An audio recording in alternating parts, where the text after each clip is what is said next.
അമ്മയിലെ memory card വിവാദത്തിൽ രണ്ടാം ഘട്ട തെളിവെടുപ്പ് നടക്കുകയാണ്. 5 അംഗ അന്വേഷണ സമിതിക്ക് മുൻപാകെയാണ് അംഗങ്ങൾ മൊഴി രേഖപ്പെടുത്തുന്നത്. വിഷ്ണു പ്രകാശ് വിവരങ്ങളുമായി ചേരുന്നുണ്ട്. വിഷ്ണു, ആരുടെയൊക്കെ മൊഴിയാണ് രേഖപ്പെടുത്തുന്നത്? ആര്യ, ഈ അമ്മ തെരഞ്ഞെടുപ്പുമായി ബന്ധപ്പെട്ട സന്ദർഭത്തിലായിരുന്നു ഇത്തരത്തിൽ അമ്മയിൽ അംഗങ്ങളുടെ മൊഴി രേഖപ്പെടുത്തിയ മെമ്മറി കാർഡ് കാണാതാവുന്നത് സംബന്ധിച്ചുള്ള വിവാദം ഉയർന്നു വരുന്നത്. ഈ പശ്ചാത്തലത്തിൽ പുതിയ ഭരണസമിതി ഭരണം ഏറ്റെടുത്തതിന് പിന്നാലെ തന്നെ ഒരു 5 അംഗ കമ്മീഷനെ ഈ കേസ് അന്വേഷിക്കാനായി നിയോഗിച്ചിരുന്നു. അമ്മ പ്രസിഡന്റായിട്ടുള്ള ശ്വേത മേനോൻ, അതുപോലെ ജോയ് മാത്യു, ദേവൻ എന്നിവർ ഉൾപ്പെടെയുള്ള ഒരു അന്വേഷണ സംഘമാണ് ഇതിനെ നിയോഗിക്കപ്പെട്ടിരുന്നത്.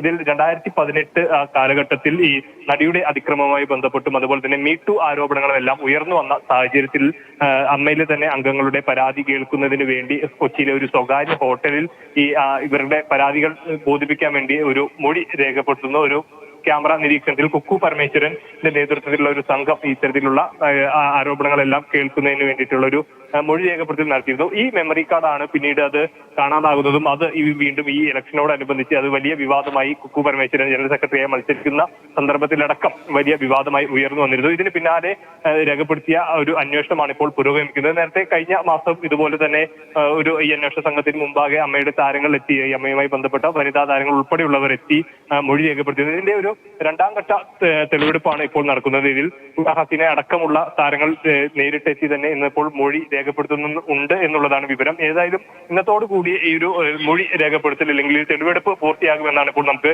ലഭിക്കുന്ന വിവരം. ഏതായാലും ഈ മൊഴി രേഖപ്പെടുത്തുന്ന കാര്യങ്ങൾ ഇപ്പോൾ പുരോഗമിച്ചുകൊണ്ടിരിക്കുകയാണ്. ഇതിനുശേഷം വിശദമായിട്ടുള്ള റിപ്പോർട്ടും മറ്റു നടപടികളിലേക്കും ഈ അന്വേഷണ സംഘം കടക്കുമെന്നുള്ളതാണ് ഇപ്പോൾ വ്യക്തമാകുന്നത്.